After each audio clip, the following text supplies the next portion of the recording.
just realized I was gonna work on like a saddle, trying to put a saddle blanket on it, but I realized I forgot that. So we'll just do some desensitizing. I've got this little whip I need to work on him with that he really doesn't like, but he's getting pretty used to all this, which is good. I put a saddle pad on him a couple times and he seemed pretty good about that, so we're moving right along. Good job, bud. But yeah, I'm gonna grab that whip and he's really not gonna like it. Come on. But that's okay. He needs to learn. Had a couple days where he really wasn't doing good. I was getting a little discouraged. But that's gonna happen too. Just like a kid, just learning. Nothing to worry about.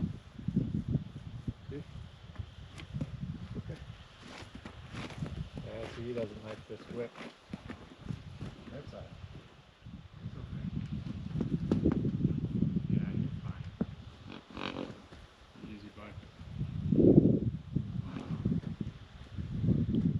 Scary, so it's alright. It's good fun. We could even set it down and I'll move down a little bit.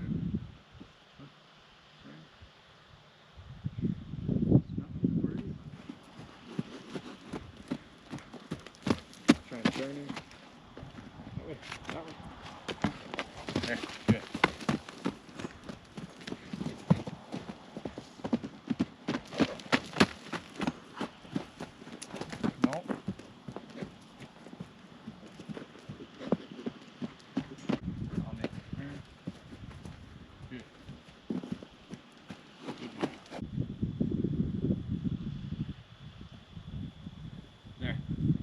Good note to end on, so we'll just call it there.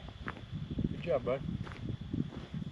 Turn them out and we'll get to work.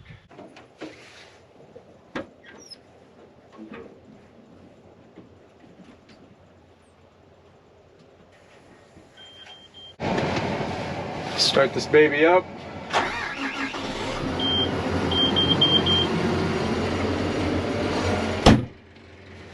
Man, it's starting to feel like fall out there. Feels really good.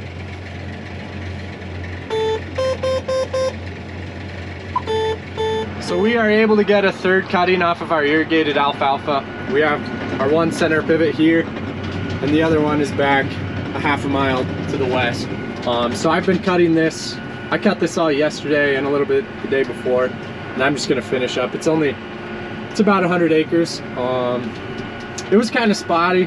It was kind of spotty. The hay looks pretty good in some spots and not as great in others. But I'm just gonna go finish that up and then we'll move on to doing some other stuff. Then the other irrigated pivot won't be ready for a couple more days. Since we do shoot for like 1/10 bloom. This was ready, but that stuff wasn't ready. So we'll get it done later. But yeah, this is all we have left for haying.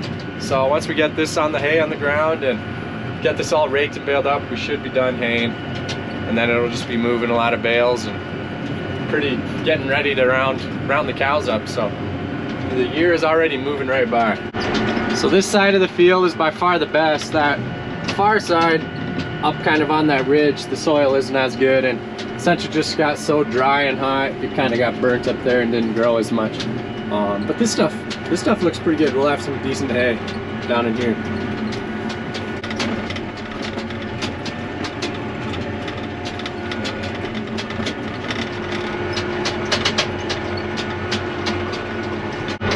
There's some big fires in Montana and all the smoke is blowing in to where we are, so you can barely even see the hills. I don't know if you guys can tell, but usually you'd be able to see the hills pretty clearly.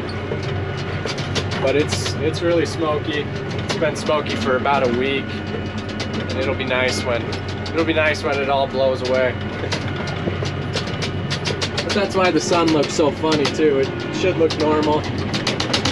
Just from all the smoke and stuff, it looks pretty.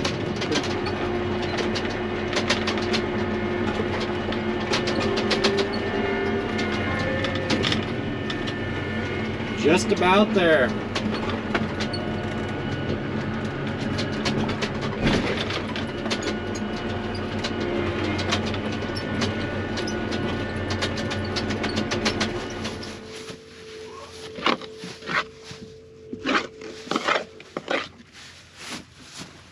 clean out some of this mud before it gets hard.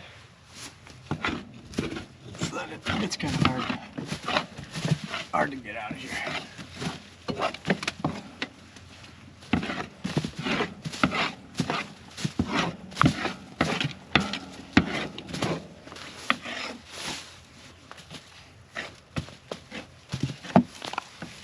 Those darn gophers.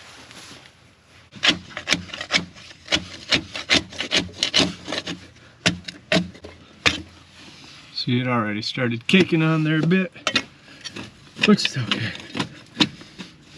It's just gonna happen.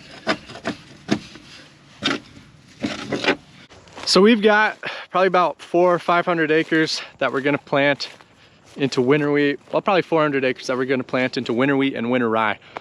So my dad went over, we're gonna rent the no-till drill from the Soil Conservation District. He's picking that up right now.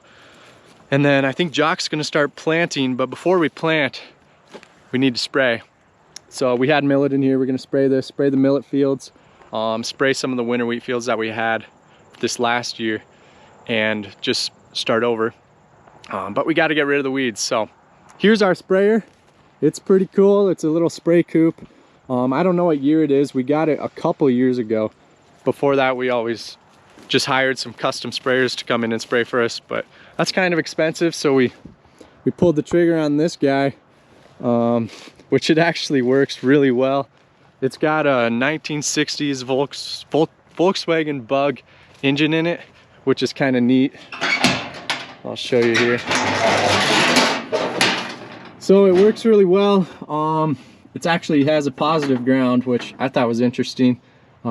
We got a new battery for it last year because the other battery was dead, and I put the new battery in, and I just put it on like any battery, but we still couldn't get it started. And then we learned, oh, it's got a positive ground. So that's kind of interesting. But yeah, there we go. Volkswagen Work Egg motor, made in Germany. So it's pretty cool. But we got some water in it. I'm gonna get some spray in there. Our foamers don't work on the ends, so you can see where you're going, but I'll just kind of keep track of where I've been going. But yeah, it's a pretty cool little thing. It looks like something you'd see in like a Star Wars movie or Star Trek movie or something. But they used to be really common. And it doesn't really make sense for us to have a $100,000 sprayer or more. You know, those things can get really expensive, so this works good for us. Anyway, I'm gonna get some spray in there. We're just putting on some glyphosate and some 2,4-D, hopefully just to kill this stuff off. So each tank should spray about 40 acres. And we need, they said 100 and, what did they say, 48 ounces per acre of glyphosate. Look, I got some gloves. And 16 ounces per acre of 2,4-D. All right, gonna plug the fuel pump in. There, she's running.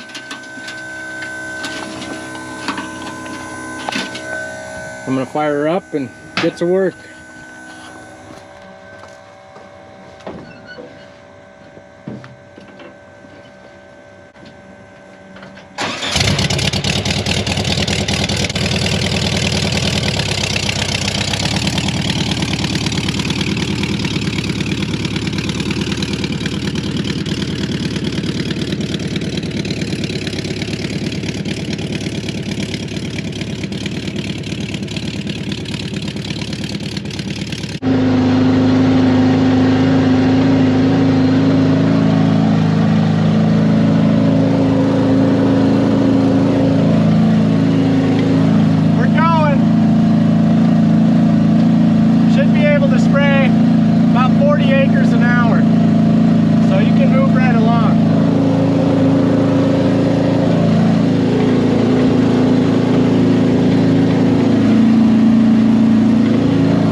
we got that first little 40-acre piece of ground sprayed, and I just moved to another little pasture, another little field behind the house that I'm gonna do now. So I'm just gonna, I folded up the arms to move it through the trees on the road and stuff, and now I'm just gonna pull them back out and get back to work.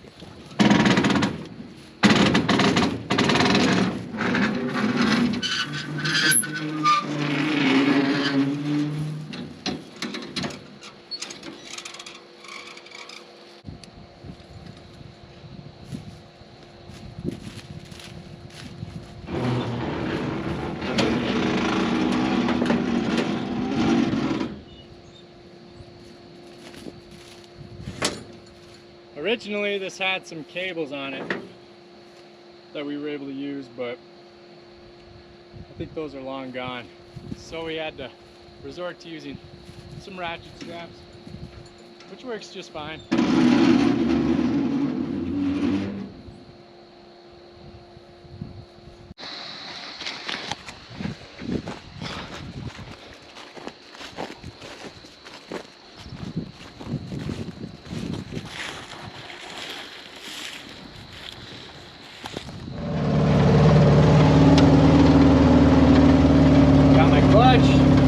Brakes, gas. To spray, you turn the PTO on, and then you got to keep it at a certain RPM, so you can't really take your foot off the gas. So I'm running it in second gear when I spray, and that puts about just the right amount of spray that we want per acre. But I got to keep the RPMs high, and that keeps the spray going. It's kind of fun. It's a fun little rig to drive.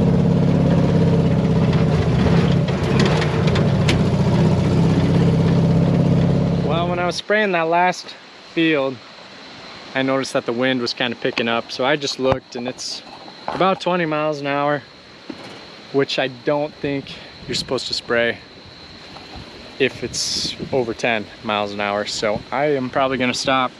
Yeah, we just don't want this stuff, herbicides drifting all over the place. And you know, not only do we not want it drifting away from where we're trying to apply it, but yeah, it's too windy, whatever. You guys get the deal. We don't want this stuff blowing all over the place. So I'm probably gonna stop, do some odds and ends. Probably nothing too exciting. So I'll probably just end the video here. But thank you guys for coming along. I hope you enjoyed it. I hope you enjoyed this little Spra-Coupe. It's funny, or it's pretty fun to drive. And I forgot to mention, I looked up the model, and it says it is 1970. It's from 1970. So yeah, it's the Melrose 103. There's a number here. So yeah, that's what the internet said. Who knows if it's right or wrong, but I'm gonna say it's a 1970. It's kind of fun, pretty fun to drive. Kind of feels like you're driving around a little Volkswagen Bug. So anyway, we'll be spraying all week, so I'm sure you guys will see this little bugger some more. But thanks for coming along, guys. Do really appreciate it. We'll see you in the next one.